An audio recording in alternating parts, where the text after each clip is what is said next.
I was a little surprised that the first fly in Randall Kaufmann's Tying Dry Flies book is a foam beetle. But here you go.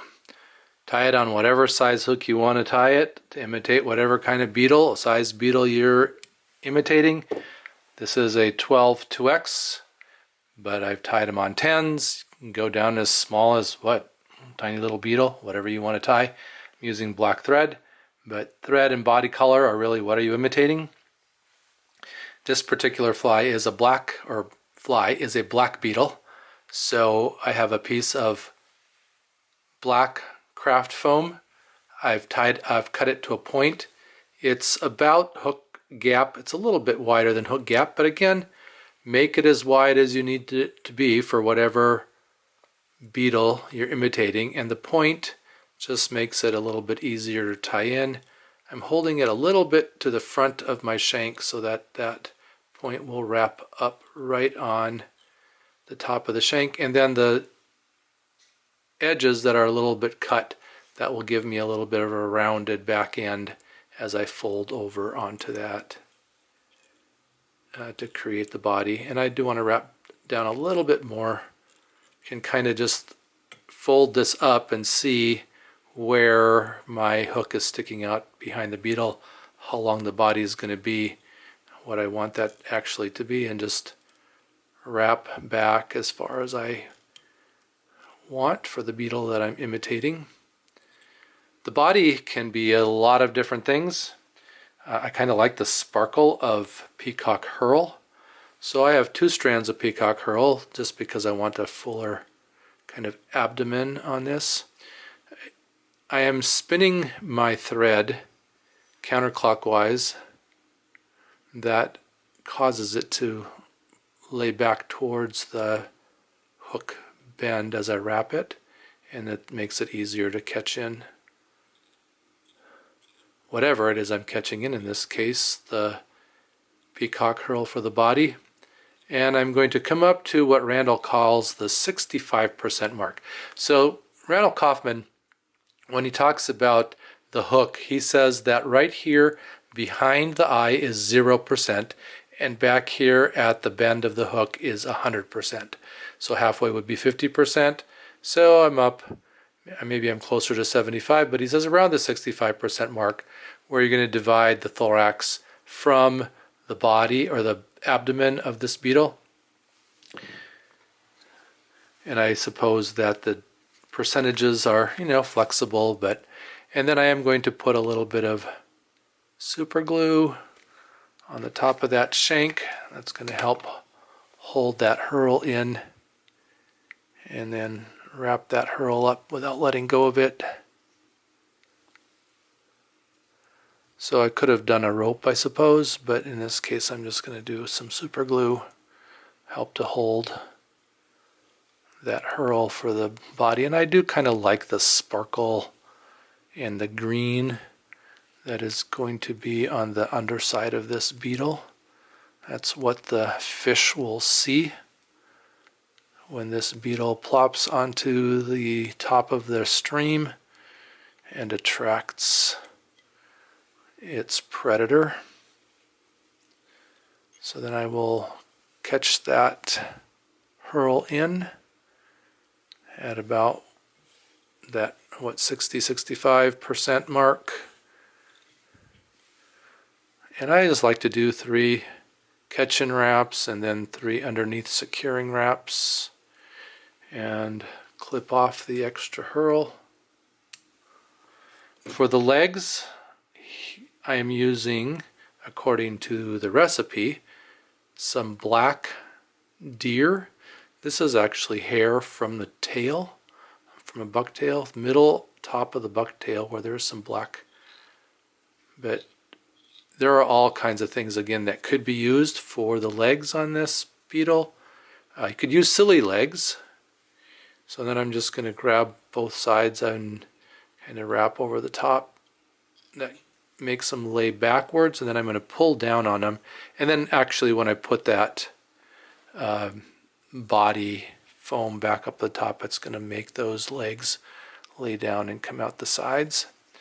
And then I'm going to take another herl, and I'm just going to use one this time since it's just the thorax. So wrap in one piece of herl and wrap up here close to the eye. I'm going to leave enough room to tie the foam over so that I don't get too close to the eye, although the foam head of this beetle is going to be up over the eye. And I've got a bunch of deer caught in up here too. I can clip all of that out at the same time. Yeah, one other one there. Without cutting my thread. Then push down on that deer hair that's going to be the legs on this beetle and fold my foam up over the top, pinch it and wrap it, and then wrap it pretty tight there. Keep it on top. At the end I'm going to clip the deer hair legs shorter, but you can see they're just kind of sticking out on both sides of that body now. And I'll wrap underneath too, just to kind of help this secure and catch that in well. It does kind of want to flip over the side, so I want to pay attention to that. Then I'm going to come in here and just clip this up short. And clip the sides as well. Just kind of make a little beetle head.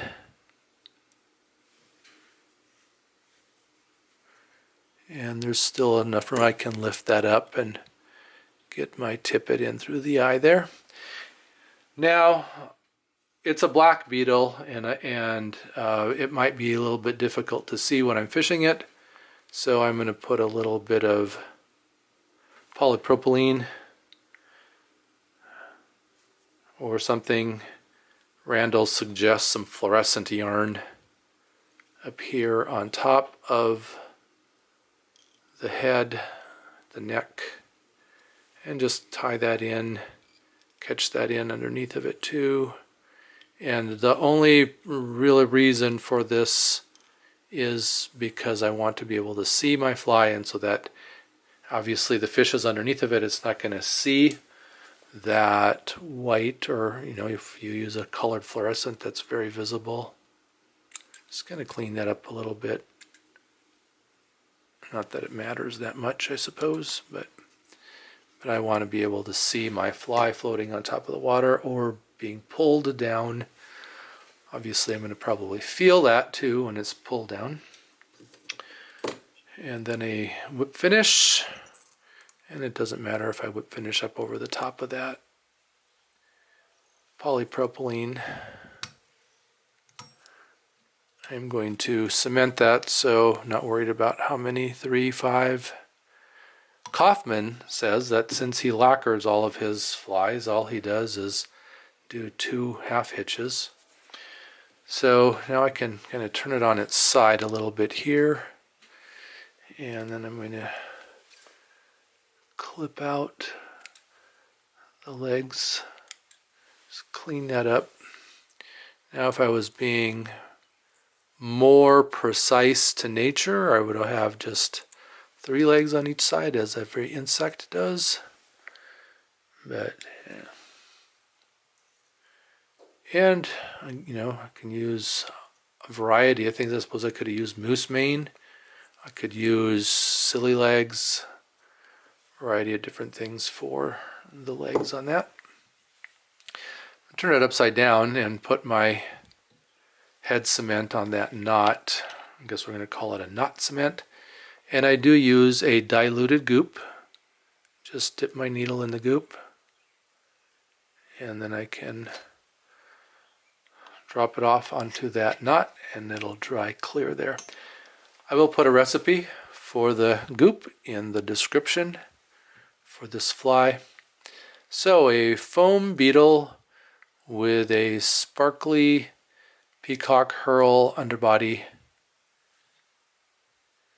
The first of the dry flies in Randall Kaufmann's book, Tying Dry Flies.